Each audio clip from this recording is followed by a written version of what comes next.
बागपत की मिट्टी में हमेशा से बहादुरी की कहानियां पनपी हैं, लेकिन इस बार कहानी नहीं, बेइज्जती का वो तमाचा गूंजा है जिसने पूरे प्रदेश की आत्मा को हिला दिया। कहानी है राजेंद्र उर्फ फौजराम की। उम्र दराज, इज्जतदार, 11 साल ग्राम प्रधान रहे। इस वक्त भी उनके बेटे की रगों में देशभक्ति दौड़ रही है। सेना में रहते हुए फौजराम के बेटे ने ऑपरेशन सिंदूर के जरिए पहलगाम में तिरंगा ऊंचा रखने की लड़ाई लड़ी, लेकिन क्या पता था कि उसके पीछे बागपत पुलिस उसके पिता को जुआरी बना रही है। 12 मई 2025 पुलिस की मीडिया सेल पर एक तस्वीर पोस्ट की जाती है जिसमें एक बुजुर्ग सफेद कुर्ता पैजामा पहने अपराधी की तरह खड़ा है। नाम है राजेंद्र उर्फ फौजराम। गुनाह जुए के पत्तों के साथ पकड़ा गया। लेकिन इस पोस्ट की हकीकत क्या है, आप जानना चाहेंगे? आरोप है कि राजेंद्र उर्फ फौजराम तो सब्जी लेने निकले थे। रास्ते में गांव के जाकिर से दुआ सलाम हो रही थी और तभी दो पुलिस वाले फिल्मी स्टाइल में बाइक पर आए और बोले, चौकी चलो। चौकी गए, इज्जत गई और फिर फर्जी एफआईआर की चादर में लपेटकर सीधे हवालात की कोठरी में फेंक दिए गए। पूछने पर दरोगा युद्धवीर ने धमकाया, ज्यादा बोले तो तेरा इलाज कर देंगे।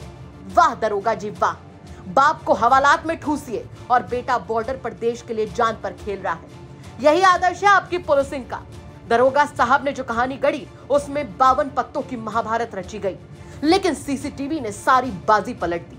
वीडियो में साफ दिखा कि फौजराम को पुलिस खुद बाइक पर बिठाकर ले जा रही है। अब सवाल उठता है कि कहां है वो ताश की गड्डी, कहां है जुए की बिसात। अब सोचिए कि एक बुजुर्ग जिसने अपना पूरा जीवन इज्जत से जिया, एक बेटा जो देश के दुश्मनों से लड़ रहा था और एक खाकी जो फर्ज की जगह फिक्सिंग कर रही थी। कभी यह वर्दी रक्षा की प्रतीक होती थी, अब इसने इज्जत को भरी दोपहरी में नंगा कर दिया है। जिन्होंने देश को बेटा दिया उन्हें बदले में जमानत की पर्ची मिली, वो भी जुए जैसे क्राइम के लिए। अब सवाल ये कि क्या सिर्फ ये गलती है या फिर सिस्टम के नाम पर चल रही संगठित साजिश, जिसमें गुनाह साबित होने तक निर्दोष नहीं बल्कि गुनाह कर दो फिर फर्जी सबूत ढूंढो वाला खेल चल रहा है। आज फौजराम का सवाल है कि अगर मैंने गुनाह किया तो सजा दो, लेकिन अगर नहीं किया तो जिसने मेरी इज्जत लूटी उसकी वर्दी की बटन एक एक करके उतारो।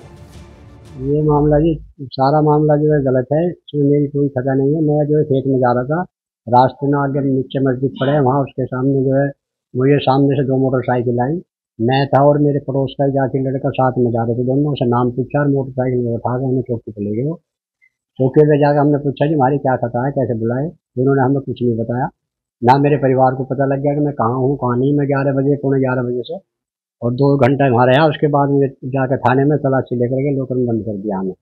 जाखिर को भी मुझे भी दरोगा ने मुझे धमकाया करीबन रात के 12:30-1 बजे।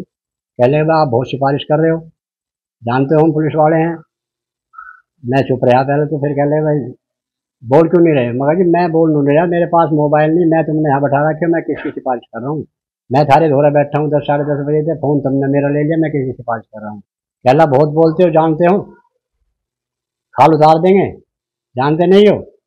मगर जी मैं चुपचाप अपना खड़ा रहा, मैं कुछ नहीं बोल रहा। अच्छा, ये किस दिन की बात है? शायद उस दिन को ये बता रहे थे कि ऑपरेशन ये है जी 11 तारीख की बात, 11 मई 11 मई की बात है। मेरा बड़ा लड़का जो एयरफोर्स में है, वो सिंदूर जो वो ऑपरेशन चल रहा था उसमें जुटा हुआ था। और जो दोनों बच्चे हैं वे भी मेरे ड्यूटी पे थे। घर पे मेरे कोई बच्चा नहीं था। शाम को बच्चा आया, उन्हें पता लगा। शाम को एक बच्चा गया भी, फिर सुबह गए, रिश्तेदारों को फ़ोन कर दिया, रिश्तेदार आए। और मेरा जो लगभग 11 तारीख में शाम को 5:30-6 बजे वहाँ थाने में ही बाहर निकाल के लोकर से जो 5-6 और बंदे उन्होंने बंद कर रखे थे। एक मैं था, एक मेरे साथ में जाखिर था मेरे पड़ोस का। ये सबको बाहर खड़े करके एक मेज पे पता नहीं क्या रखा था, चादर में लपेट कर रख रखा था, वहाँ फोटो खींचे। तब हमें पता लगा कि बताया और उन्होंने कि तुम जो जुए केस में फंसा दिए गए हो। उसके बाद में फिर लोगों ने बंद कर दिया। क्या लग रहा, क्या दुश्मन आगे दरोगा की तो कुछ नहीं है, दुश्मन आगे भी गांव की भी नहीं है। मैं तो सबसे प्रेम भाव को ऐसी बात नहीं। बाकी गांव में राजनीति है, प्रधानी की। मेरे पिताजी अब से 20-25 साल पहले प्रधान रहे, 11 साल। अब की बार लोगों का रुझान था कि पंडित फौजराम जी को उठाओ। इन्हें दोनों काफ़ी दिन हो गए, इन्हें हटा कर भाई पंडित फौजराम को उठाओ।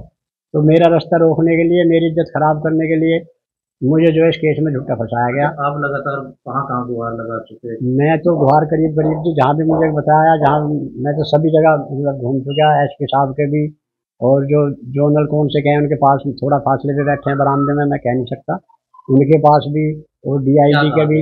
सबको ने यही कहा कि भाई जांच चल रही है। अब क्या मांग करते हैं आप, जब फिर जिस तरीके से आपकी छवि भी खराब हुई है? मैं मांग यही करता हूँ जी, ठीक है मैं गुनाहगार हूँ तो जो चाहे सजा मेरी मुझे बनती हो मुझे सजा दे, मैं भुगतने के लिए तैयार हूँ। मैं तो जिसने मेरा मान सम्मान खोया है या जिसने मेरी बेइज्जती करी है, जिसने मुझे अपमानित करा, उसे भी दंड मिलना चाहिए। मैं अपनी सजा जो भुगतने के लिए तैयार हूँ, लेकिन उसे भी तो कुछ दंड मिलना चाहिए। जब मैं निर्दोष हूँ, मेरी कोई गलती नहीं है, मैं कोई जुआ नहीं खेला, मैंने आज तक ताश भी हाथ में नहीं लिए, या कोई गांव में बताया कि मैं ताश खेलता हूँ तो मेरे सामने आकर कहोगे तो ताश खेल रहा था, मैंने आज तक हाथ में नहीं लिए।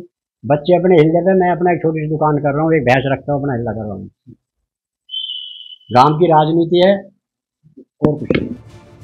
वहीं इस मामले पर बागपत एएसपी नरेंद्र सिंह ने खुद कहा कि फौजराम नाम के बुजुर्ग ने शिकायत की है। आरोप है फर्जी केस में जेल भेजने का। उस प्रकरण की जांच की जा रही है। दोषी पाए जाने पर दरोगा के खिलाफ कार्रवाई की जाएगी। एक्चुअल में जो युद्धवीर एसआई है उनका वो बीट है, उनका हल्का है ग्राम ललियाना, वहाँ के फौजराम शर्मा जी हैं। उनका आरोप था कि मैं एक संभ्रांत व्यक्ति हूँ और मुझे जुए में फर्जी बंद कर दिया गया। परसों मेरे कार्यालय में आए थे, तत्काल मैंने क्षेत्राधिकारी खेकड़ा को जांच सौंपी थी।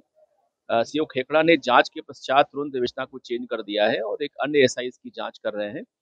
यदि उस इन्वेस्टिगेशन में ये आता है कि ये फर्जी बंद किए गए हैं और कोई इसमें नियति गलत थी एसआई की, तो उन पर कार्रवाई भी हम लोग करेंगे और उनके खिलाफ जो है जांच भी कराएंगे।